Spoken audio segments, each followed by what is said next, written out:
All right, so I think we can just wait for a minute more so Yep. that we do have a little more attendance.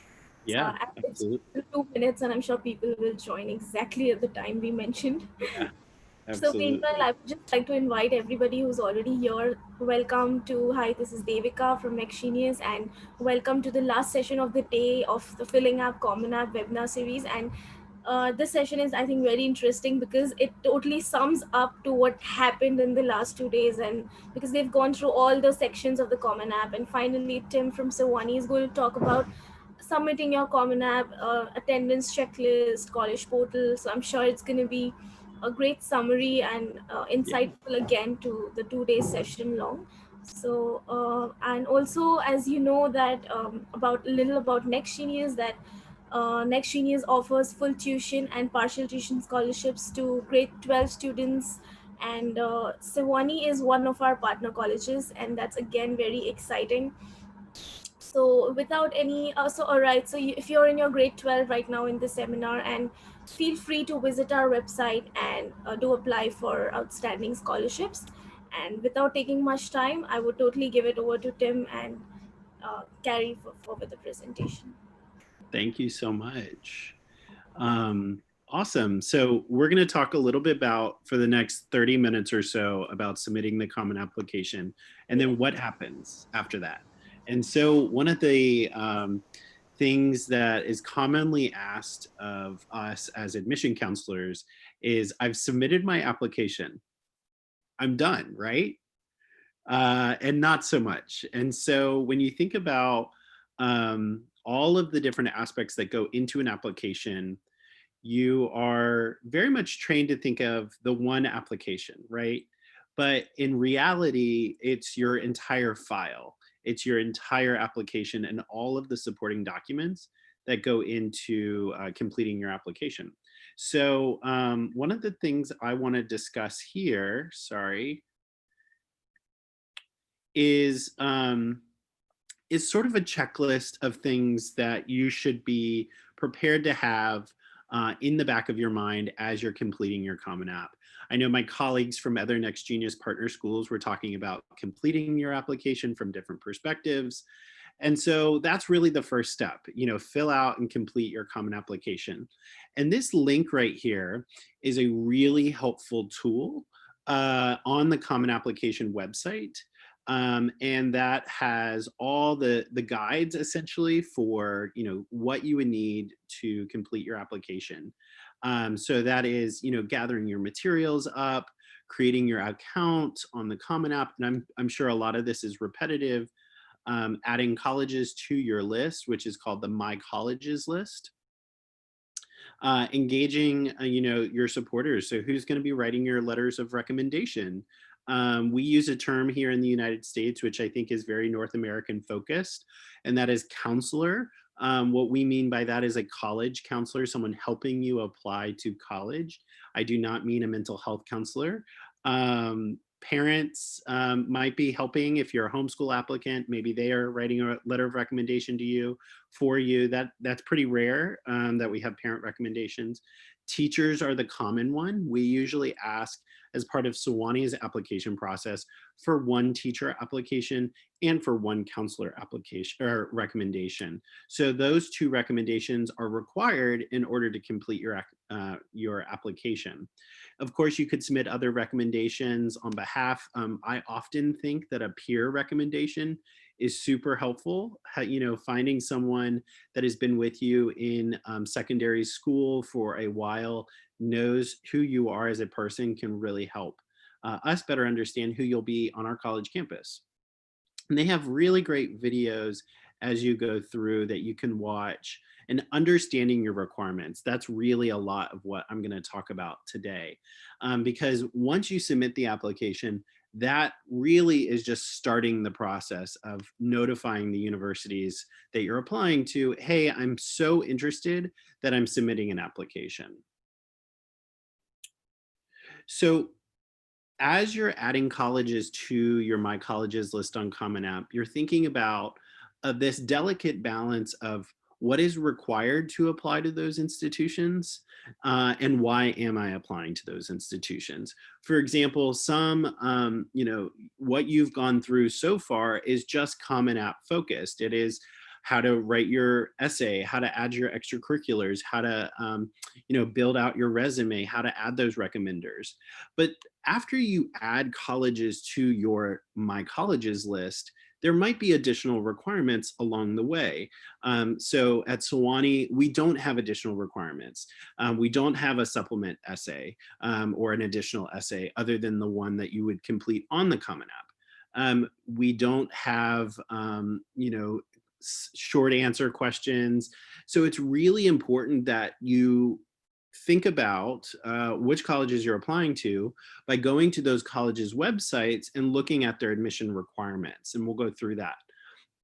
So it's as you're going through and looking at each college, you're going to decide, okay, which admission round or deadline, we sort of use those words interchangeably, do you want to apply by? There are typically four big ones: early decision, early action, early decision two, and regular decision. Those are the four main deadlines that you'll see. There are a couple of other ones. There's restrictive early action rather than early decision. And there are some colleges that don't have early decision too, some colleges that don't have early action, they just have early decision and regular decision. So it's important as you're drawing out, I always recommend to students to have an Excel document or a Google Doc, just listing out all of the schools that you're applying to and listing out the requirements and the deadlines for those requirements. As you'll see at the bottom here, deadlines equals deadlines. For many schools, they will cut off their application on the next day after their deadline. So if the application is due November 15th, that means that some colleges require all of your additional pieces to be in by November 15th as well. A good rule of thumb is to submit your application 2 weeks prior to the deadline so that you can make sure that you are submitting all of your supplemental pieces, all of those additional requirements on time. So what do I mean by that? Well, here are Sewanee's admission requirements. Just by applying to Sewanee, you would click this apply button up at the top. You're going to look at some statistics about last year's class. We had 5,000 applications for the class of 2024. These are our three biggest deadlines. Our early decision 2 deadline is January 15th. So you are looking at the admission options and deadlines. You're reading the requirements below, and then you're going to submit your free common application. We don't have an application fee. For all of you or most of you on the call, you are going to be a first-year student, either a first-year US applicant or a first-year international applicant. If you have US citizenship, you would apply as a first-year applicant. If you do not have US citizenship, you would apply as an international applicant. So we're going to click that and go through. And this really has everything you would need. Every college is different. I wish we had a uniform website that you could look at. On the common application, you can see what is required, if they require test scores or if they require English proficiency. But going to the college's website themselves is probably going to be the most up-to-date information and allow you that opportunity to really to know what you're required to submit. So we've broken it into 2 pretty simple application or applicant submits these documents and your high school would submit these documents and how to submit them. So once you submit the common application, roughly 7 days after, you'll receive what we call as an applicant status page. That is your portal, your application checklist, all of these interchangeable terms that really mean it's a login for you to keep track of what is missing from your application. All of these things are required to complete your application. So when you're applying to Sewanee, you're going to add Sewanee to your My Colleges list, and you're going to indicate then if you would like to submit the SAT or the ACT. We've been test optional since 2009. You really, truly do not have to submit test scores to be admitted or to receive scholarships from Sewanee. It is truly optional. If you don't want to pay to submit your scores, you can self-report them using this form. English proficiency is going to be required automatically for all of our international applicants, but there is a waiver that you can complete based on curriculum. Maybe you're doing CBSEs and maybe you're taking A-levels curriculum. Maybe you've done particularly well in an AP course or an IB course, or you've done really well on the English portion of the SAT or the ACT. You can look through and see all of our English requirements. Financial documents, this is a common one. A lot of institutions are going to require financial documents in order to complete your application. At Sewanee, we meet 100% of demonstrated need for all of our first-time students. So if you are admitted as an international applicant, we will meet your full need. And that is done based on the financial documents that we require. And I'll go through those in a second. If you apply early decision, hopefully everyone knows you can only apply to one school early decision. That's telling that school, I will enroll if I am admitted. And that is sort of the highest form of interest that you can have in any institution. There is an agreement that you have to sign, your parents have to sign, and your high school counselor or high school principal needs to sign in order for your application to be complete. So this one is optional if you're not applying early decision. What do we need from your high school? Well, we need your transcripts. If you've been to multiple high schools, hopefully your current high school has copies of your previous transcript. Otherwise, they will need to submit those. We do not allow applicants to submit these documents. These have to come straight from the source. So your high school can either email me an English copy or submit them through the Common application. Same for your school profile. This allows us to really understand what curriculum are you taking, what courses are offered at your high school. It's much more American focused again, but this, I think a lot of schools in India know and school counselors know that the school profile is going to be required. And then the 2 letters of recommendation, one from your core teacher, you get to choose who that is, and one from a college counselor or principal. Again, they can submit that through the Common App or by emailing that to me directly. So those are our requirements. Some financial requirements. These you're automatically considered for scholarships just by applying to Sewanee. However, all of the Next Genius partner schools have different requirements for applying for scholarship. If you are selected for the Next Genius, if you're going through that process, I'll let Davika and those at Next Genius be in touch about that process. But really, by applying to Sewanee, you're automatically going to be considered for academic scholarships. That differs for every institution. So if you're applying to an institution and the application deadline is November 15th, then you really also need to make sure, okay, when is the scholarship deadline? Need-based aid, if you're applying for need-based aid, we're going to require the CSS profile and a copy of the finances that you're reporting on your profile. If you're not applying for need-based aid, then you're just going to submit a copy of the proof of finances. So make sure that you are really staying on top of the financial requirements, financial documents that need to be reported out. And then here are English proficiency exams. We accept Duolingo, IELTS, PT Academic, and TOEFL. Of course, a lot of our students from India have it waived just by selecting the English proficiency waiver. You cannot request a waiver until after you've applied. We don't request waivers through our portal. So I'm mentioning all of this in the context of Sewanee, but know that some institutions will automatically waive your English proficiency, but you might want to automatically send it to help. I have students that are from India that are submitting Duolingo scores of 130, and absolutely that can help your application. So really think about, as you're going through, and looking at the admission requirements, it's important that you're writing out all of the universities you're applying to. If you're going through the Next Genius process, why don't you just write out all of the schools that are with Next Genius, look at those requirements, and start thinking about the deadlines for that. It's really important that you understand what is due and when is it due by. I cannot tell you enough how many students apply late and that hurts their application. We are out of funding and we are out of admission spots if you apply late.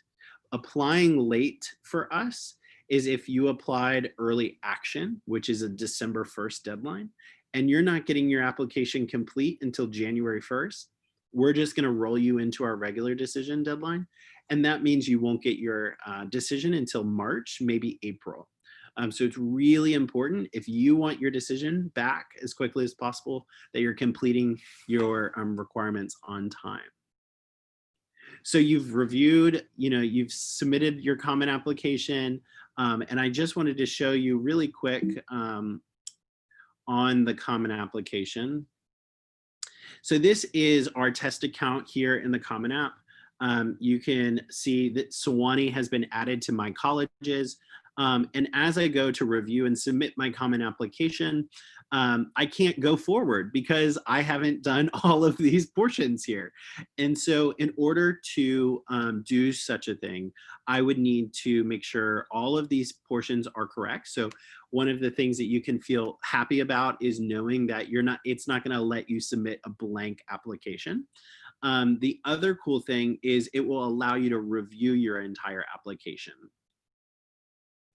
So after you've submitted your application and you're going through, a few days after we download applications electronically, we receive those, we are verifying the information that you're submitting, and then we email you what is called an applicant status page. You'll see that is very common phrasing. You might hear, oh, Tiger portal, or the Tulane portal, or the NYU portal. They're really all the same thing. It's just a checklist. So I wanted to show you this really quick video about what I was talking about. Hi, it's Miriam from CommonApp. Let's review how to submit applications in the CommonApp. To submit your application to a college, all required questions in the CommonApp tab, as well as the college's questions, must be complete. You'll also need to make sure you have invited any required recommenders. Submission is a 3-step process: reviewing your application, paying the application fee, and providing your signature. You can start the submission process from 2 places in the CommonApp. Select the button on the dashboard and then select the Review and Submit button, or open the college in the My Colleges tab and go to the Review and Submit section. To get started, use the Review and Submit button. This will open a PDF preview of your application. Take the time to review the PDF for accuracy before continuing.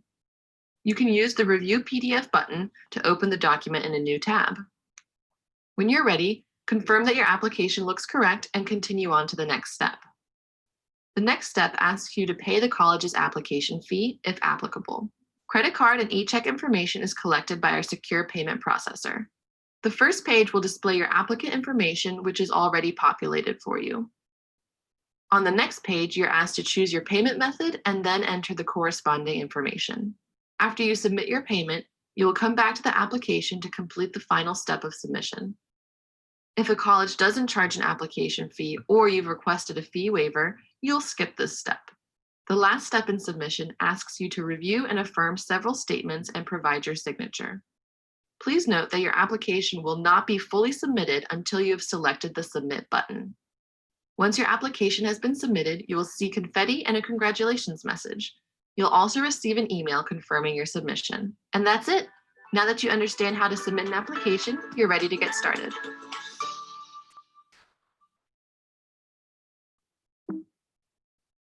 Great. Well, hopefully that video was helpful for you in looking at how to submit your application. That, again, is in my presentation, which I'll be sharing with Next Genius. So you'll have all of these links and you'll be able to get back to it. So I mentioned the applicant status page or the college portal. What does it look like? It's this mystery. This is our link. So you won't gain access to your portal until after we receive your Common application. So say you submit it on a weekend, we'll verify it either the Monday, Tuesday, the next day. We download applications every morning at 5 a.m. And then our a human in our office actually verifies all of the information. They're verifying your name, they're verifying your address, they're verifying all of that information so it aligns in our system. Because some of you might already be in our system, you might already receive information from Swanee, and we don't want to create a duplicate record. And so shortly after it's verified, you'll get an email from us saying, thank you so much for applying, keep up with your application, complete your application. And so you'll receive login credentials that are unique to you, the applicant, and only the applicant. Parents do not get access to this unless you share it with them. And this is where you'll see your applicant checklist. So when was your application submitted? This is Sewanee's. Every school might design this a little bit differently. This student happened to submit an English proficiency exam. I can tell you that this student is from India, and they just happened, I just did a screenshot. It is one of our Next Genius Scholars that's coming, which is very exciting. We received their final high school transcript in July. Their last year was a little different with finances, so you can just ignore this one. It will say CSS profile, official high school transcript, so that would be from your high school. And anything that's blue on your checklist, you'll be able to upload yourself. Anything that's not blue, you won't be able to upload. So those, you probably want to check in with your counselor and see, you can log into CommonApp and you can see if they've submitted your materials. We can also do that too. And so it's always fun when a student tells us, oh, it's been submitted, but we log into CommonApp and we see it's not been submitted yet. We're still waiting on it from the recommender. And all of this would be right here. So making sure that you have green check marks, and that's, then you have a completed application. We do not roll out decisions. So decisions come out all on the same day at the same time. We typically release them in the evening time in your time zone, so that you are getting those decisions shortly after. It's usually for November 15th, our early decision deadline. It's usually a month later. Same for early action, which is a December 1st deadline. Of course, if you're a Next Genius Scholar, it would be, you would know if you've been admitted, and you would know your scholarship when we are together in Mumbai. For non-Next Genius Scholars, you would know shortly after, usually about a week or so after. So again, here is our checklist. Just to remind you, I'm not going to go through this again. If you wanted to look at our website, it's just international.swanee.edu. I would also encourage you to look at Union colleges. They have a really good checklist so you can go through. They're also a Next Genius Scholar or partner school. And then this is again from the high school's perspective of what your high school will need to submit along the way. So before I get into this, I see there's some questions, so I'm going to answer those, hopefully. Let me get out of full screen here, if I can do that. Great, all right. So I'm just gonna read some of these questions out loud to protect the privacy of those who are submitting it, so you can ask more questions. And then I'll read my answer out loud. So how to decide whether we should apply an early action or regular decision? That's a great question. Some of that is going to depend on whether you've applied early, restrictive early action, or early decision to another school. If a school has restrictive early action, it's saying that you can only apply to them early action. For Sewanee, we don't have restrictive early action. We have early decision or early action. So that means you can apply ED, EA, or RD, regular decision, to us. You can apply to as many early action schools as you'd like. Again, if you're not applying to that one single choice early action school. Here's the benefit of applying early action. If your application's complete, you find out earlier, and it gives you more time to compare financial aid packages. Some students will wait to apply regular decision thinking, oh, I'm gonna wait for my grades to get better before I apply regular decision. The reality though is that you have really done a lot of your work already. You've probably done 85–90% of your work from high school. And so it's really probably in your favor to submit an early action application versus a regular decision application. Again, if you've applied early decision somewhere else, you would need to apply to another institution, early action or regular decision. Great question. What's the difference between school profile and the transcript? So a school profile gives us just a context. It's the same for every applicant from your high school. So it tells us what curriculum have you been taking, how often you have to take these courses, is there an attendance policy, what typical exams, how are students doing on the SAT or the ACT. It's really a profile of your school that you attend. The transcript is unique to you. That is all of your grades, that's everything, related just to you, the applicant. What's the process for submitting letters of recommendation and SAT and IELTS scores? So hopefully you saw that in my presentation. A lot of institutions will ask you to submit the letters of recommendation through the Common Application if they submit the Common Application or accept it. Some schools will say it is okay to just email the letter of recommendation. But again, those need to come from your recommenders. Those cannot come from the student or the applicant themselves. SAT and ACT scores, those are becoming more and more common. You'll notice there are a lot of schools that have gone test optional this year. Again, we've been test optional since 2009. You can self-report scores using that form on our website, and that is very common now. Schools are saying you don't need to pay to submit the scores. If you would like to pay to submit scores, which I don't know why you would, but if you would, then you can go to the College Board website or the ACT website and pay to send them to each institution. For Sewanee, you can self-report up to 4 scores on one form and do it for free. You just upload a screenshot or a PDF copy of your scores. We have to have the complete score report, so make sure that you're uploading the complete report. IELTS, we will accept a copy of those from your high school counselor if you don't want to pay to submit them. We don't allow students to self-report those, so you would either need to pay to submit them through the exam provider, IELTS, or TOEFL, or Duolingo, or PT Academics, or your high school counselor can send those to us. Duolingo is the only one that we don't accept from anyone but the source. Those have to come from Duolingo themselves, but they're free to submit them to schools. What's the best way to connect with admission officers? Email. And for us, it's international@sewanee.edu. Staying in contact with us is a good thing. It is not a bad thing. It is not a way that you need to necessarily check in on us, but it is a place to ask questions. Make sure that your questions can't be easily answered on our website.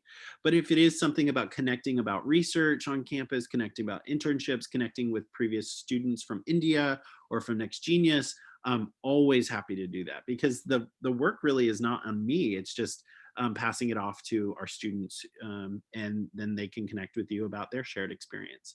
Parents, please connect with me over email. Even if you're not super confident about the questions, I welcome them. I want to understand, what are your worries? What are your concerns? Please, be in contact with us. What are the ways to request application fee waivers? You'll need to do that with your high school, and do that when you're submitting or when you're creating your account through Common Application. And usually if you've had a fee waiver for SAT or some other exam, you should easily be granted a fee waiver. They just need verification, the Common App does, from your high school. And so work with your high school counselor on those.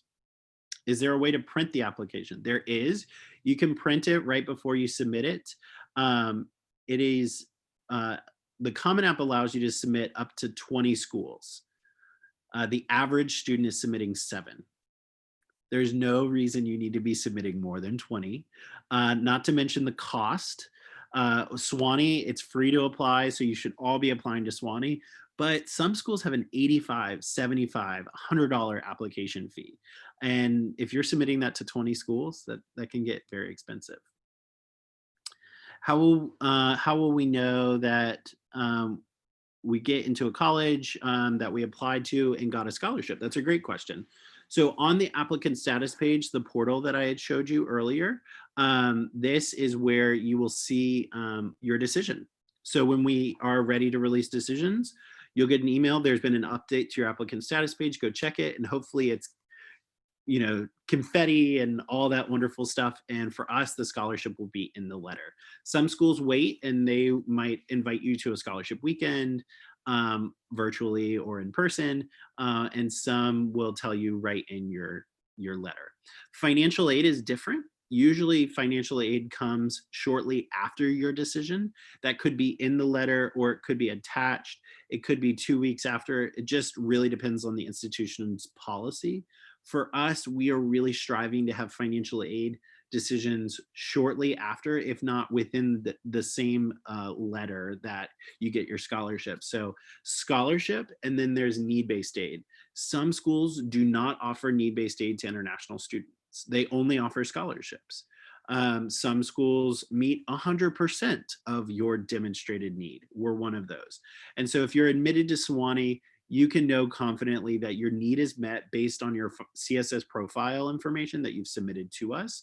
So if you have I can afford $10,000 to go to college for next year, we're going to make sure that we're going to verify that information with your proof of finance and your CSS profile. And our costs are $61,000. You're admitted, we'll cover the other $51,000 either in scholarships or need-based aid. At Sewanee, we don't award loans to international students, so you would be graduating debt-free, which is a huge benefit. For students that are receiving a large portion of scholarship and need-based aid, they'll be given a work-study position on campus as well to earn some extra bucks to help that flight home or anything like that. How long does it take the application to reach you? Usually, how many days does it take for the application to reflect in your system? It's usually in a non-busy season. So if you're submitting your application early, there are no deadlines right now and the application is live. There's no reason why you can't be submitting your application right now. If you submit your application early, we'll have it within 24 to 48 hours in our system. If you're submitting in November or December or January, it's going to take 5 to 10 business days because that is when we're receiving hundreds of applications every day. The deadlines mentioned on CommonApp are as per local time or university time zone. That's a great question. It is based on the university's time zone that you're applying to. So if you're applying to a school in the West Coast of the United States, or if you're applying to a school in the East Coast, those are different, even if they're the same day. So make sure that you are really, you're thinking about the time zones, but you really shouldn't be waiting until the last day to submit.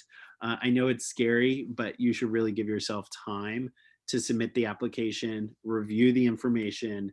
If you're submitting your application 2 weeks prior to the deadline, then you won't need to be waiting and worrying about time zones whatsoever. I have some questions about the essay. Does poor vocabulary look bad on your application? What do you think? Yes, we do read your application. We read your essay. At Sewanee, we're a liberal arts and sciences university. Writing is important to us. Hopefully you've done well in your courses in writing. So really take the time to proofread your essay. It does not have to be 100% polished. But if you're writing your essay in what we call text font, where there's no capital I, there's no punctuation, you are really going to be dinged for that in the application review process. Great question. Does Sewanee charge an application fee for international students? No, no application for any applicant applying to Sewanee. Is there a difference form that needed to be submitted when requesting an English proficiency waiver? Yes, there is a English proficiency waiver form that you can find on international.sewanee.edu, or you'll be able to submit it once you have access to your portal. You'll see it on your checklist there. You'll be able to waive your English proficiency, and there are about 10 different ways that you can waive it. So I'm not too worried, but if you feel like you want to submit the English proficiency, go for it. You can do that to help your application.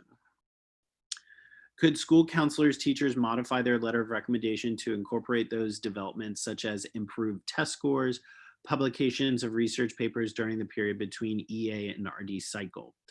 So once a letter of recommendation is submitted, there are no updates that can be made. Additional materials can be submitted. So maybe the counselor is sending me an updated letter. Maybe they're submitting an email to me.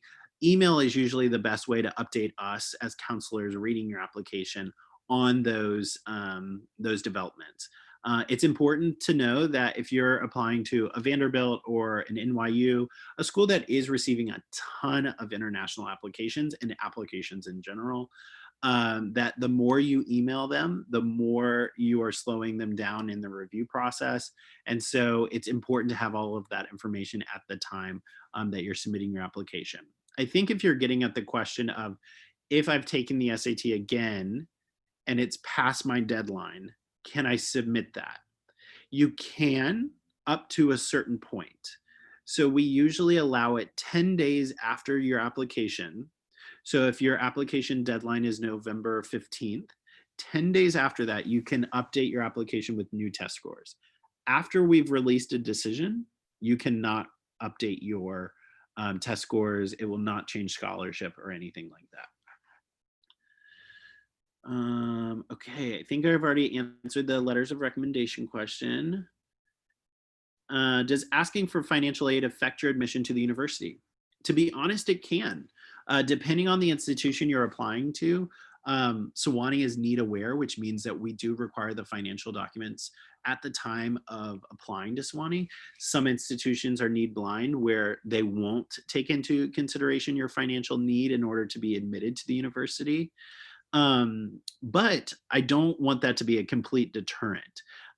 Usually students that are applying to schools abroad have some resources to be able to do so. We're very upfront with students to tell them that you do need to show at least 5,000 US dollars to cover your flight, your visa, your health insurance, all of the required costs outside of tuition, room, board, and fees. So even if you're applying to Sewanee, or another institution, you're competing for those top end awards for a full ride, full tuition and room and board and fees. You still need to have about $5,000 to cover your personal expenses. How are you going to get here? How are you going to pay for your health insurance, which is a requirement for any international student being here in the United States? How are you going to pay for your visa? How are you going to pay for your books, your computer, all of those other things? So making sure that you have that is really important. But if you simply check, yes, I'm applying for financial aid, no, that's not going to be a deterrent on whether or not you're going to be admitted. We don't filter students out that way. Would the letter of recommendation written for EA universities go automatically to the schools for which I apply for RD, or could they send different letters of recommendation to RD schools? That's a great question. So whatever schools are on your list, on your Common application, based on their requirements. So if your school that you're applying to, EA, requires 2 teacher recommendations, and your school that you're applying to, RD, requires no recommendations, or they require 1 teacher and 1 counselor, you're going to have to indicate for every school who is writing those recommendations for you. So you have some time to really decide, okay, this is who I'd like to submit my application or my letter of recommendation to this institution. Is risking it all for early action worth it? How does it differ from regular decision based on acceptance? That's a great question. I think you're referring to early decision here. Early decision is a binding agreement. You really have to know that you want to go to that institution. So if you're admitted, you're saying, I will withdraw all of my other applications if I'm admitted to your institution. Our acceptance rate is fairly high for early decision.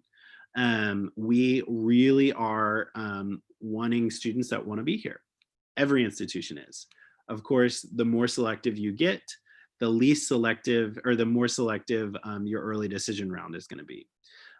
If a school has early decision and regular decision and no early action, they're going to be super selective in early decision and even more selective in regular decision. If a school has early decision, early action, and regular decision, their selectivity is going to taper off a little bit more slightly. So it's like a curve like this. So you really have to ask yourself, do I want to be at this institution? If you don't, and you're just trying to game the system to be admitted somewhere early decision, that's not a reason to apply early decision to a school. I think it is in your favor to apply early action if you're not applying to another institution, single choice early action, and you would like to know back earlier. It does not hurt your application, and making sure that everything's in on time. Okay. I think after getting the acceptance letter, how much time does student have to confirm an EA or RD? That's a great question. So for Sewanee, we are sticking with the National College Decision deadline of May 1st. That was a NACAC requirement. It is no longer a requirement, but Sewanee is requiring all of our students that are admitted to let us know by May 1st. So if you're applying early action or regular decision, you have to let us know by May 1st. If you're applying early decision, you have to let us know. You would be submitting your enrollment deposit within 2 weeks, and you get to start your enrollment form. So your housing form, your academic forms, your classes, all of that stuff, you get to start early. So you'll start that in January or February, whereas everyone else, if you wait to deposit until May 1st, you'll wait to get access to those forms. If you are accepted early action in the end of January and forms go live in February and you deposit, you are welcome to start those earlier. So keeping in mind that how you apply can directly impact enrollment as well. Some schools have limited housing, for example. We guarantee housing all 4 years. You can live on campus, so you don't really have to worry about that for us. And I think those are all the questions I've gotten so far. So why don't I just want to show you or tell you a little bit about Sewanee, and then I'll get into some last minute questions. So this is Sewanee. We are a liberal arts and sciences university. We're ranked in the top 50 in the United States. We are sandwiched between Nashville, Chattanooga, and Atlanta. So we are 90 miles from Nashville, 45 minutes from Chattanooga, and 2.5 hours to Atlanta. So when I fly to Mumbai, I fly Atlanta to JFK, JFK direct to Mumbai. It is super easy. It's a long flight, but it's doable. We have about 1,700 students on campus. Yes, this is our campus in the wintertime. We do have 4 distinct seasons. We have 30 countries represented. We enrolled our largest international class this year. We doubled our class from 18 students to 36. And I'm not stopping there. I would like to have 50 in each class. Our incoming class is 500, so it would be about 10% of our class would be international. We're modeled after Cambridge and Oxford, so you can see the Gothic architecture. This right here is our dining hall. That's our chapel. You don't have to be religious to come to Sewanee, but of course, if you are, great. We accept all religions, all faith backgrounds. And then these are mostly the academic buildings. We're on 13,000 acres, so you really have a lot to explore when you're on campus. So if you're interested in environmental science or biology, forestry, these are great programs. This is our class profile from the class of 2020 that we just enrolled, so 5,000 applicants. We had an incoming class of 533 students. That's our largest class ever. 36 of those international students, and these were our average test scores. International students, I will say, tend to be much stronger than this 28 and this 1240. They tend to be 30 plus and 1370 plus. Average GPA is 3.78, and that's on a 4.0 scale. These are all of the different academic programs we offer. So we have 44 majors and 40 plus minors. You can see all of the different majors and minors to choose from. We do partner with 3 engineering schools. So you can do a 3-2 track in engineering, 3 years at Sewanee and 2 years in an engineering school where you would get 2 degrees. One of our institutions we partner with is Columbia University. The second is RPI, Rensselaer Poly Institute of Technology, and Washington University in St. Louis. So you would get 2 degrees from Sewanee and a degree from those other schools. You can look at all of the different academic programs. We have an astronomy program, a lot of environmental programs, biology, forestry, finance, lots to choose from here in our different programs. We do have 24 varsity athletic teams, a couple of different club sports as well. So if you play a sport and you want to continue playing a sport, great. Yes, we do have an equestrian team. We have 75 acres for 35 of our own horses. So if you want to take up riding, you can. And then the Swanee Pledge. This is one thing that we pledge to all of our incoming students, and that's funding for at least one summer internship or research assistantship. Funding to be able to study abroad at no additional tuition costs. So you're studying abroad by coming to Swanee, but we want to extend that to go to China or to back home to India, or go to Pakistan or the UK or wherever. We have 200 abroad programs on every continent around the world. And then we guarantee graduation in 4 years. Otherwise, your 5th year would be tuition free. These are our deadlines. So early decision, as we were talking about, is November 15th. Early decision 2 is January 15th. Early action is December 1, and regular decision is February 1st. So submitting your Common App should not be submitted on November 15th. You should submit it on November 5th so that you have everything in on time. If you're submitting early action, you should really get that in 2 weeks ahead of time. So early or late November, and so on, so that you're staying on top of your deadlines. This is my contact information. I know I'm ending my time or getting to the end of my time. I saw 2 questions come in, so I hope I can get to those. My contact information is right there, international@sewanee.edu, and our website is international.sewanee.edu. So it's pretty simple to remember. I'm going to get to these questions really quick. Let's see what they are. So engineering, essentially you'll apply to Swanee if you're admitted to Swanee. You're going through your time, you're starting all of the prerequisites for engineering. And so what's neat about it is you could be interested in petroleum and really get into geology at Swanee, and then take that with you to the 2-year engineering program. So it allows you greater flexibility than just going into engineering school. Because what if you get to engineering school and you hate it? What if you want to do, set design? You want to do architectural engineering. Maybe you want to do computer science and do that with engineering. We have a graduate right now who is doing artificial intelligence at Clemson University. He was a Spanish and computer science major. And so it allows you at a liberal arts school to really mix and match what you want to do. You do still have to be admitted to those engineering schools and receive funding from those engineering schools, but we have over a 95% acceptance rate into those 3 programs. We have students right now, international students at WashU and Columbia. So they're currently, out there in the world, and I'm happy to connect you with them. All right. And then the last question, what will I do if I get rejected after applying? Early decision. So it depends on the institution.